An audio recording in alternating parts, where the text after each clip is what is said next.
大家好，今次想同大家介紹位於屯門新樓設計裕海灣。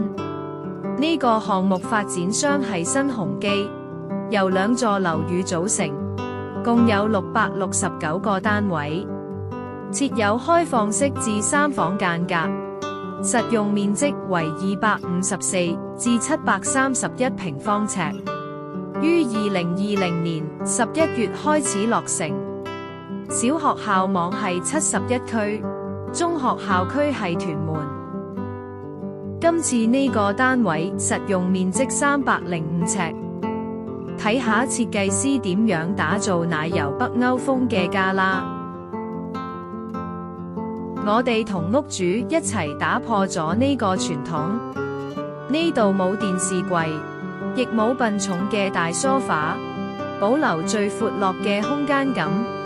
訂造咗窄身且線條簡單嘅儲物櫃，全屋以純白做基調，打造簡約實用主義嘅客飯廳。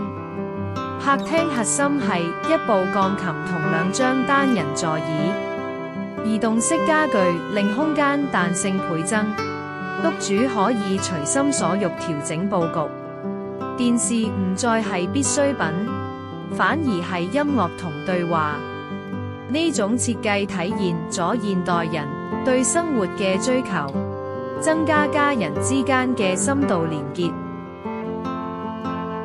再睇下主人房嘅設計，我哋將原本一間房利用雙層設計，變身成3個功能區，上層係休息區，下層係收納區加工作室。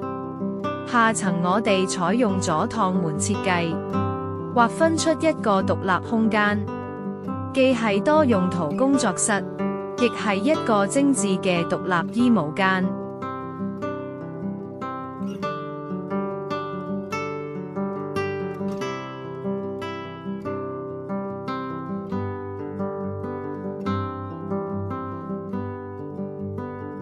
希望大家鍾意今次介紹嘅設計。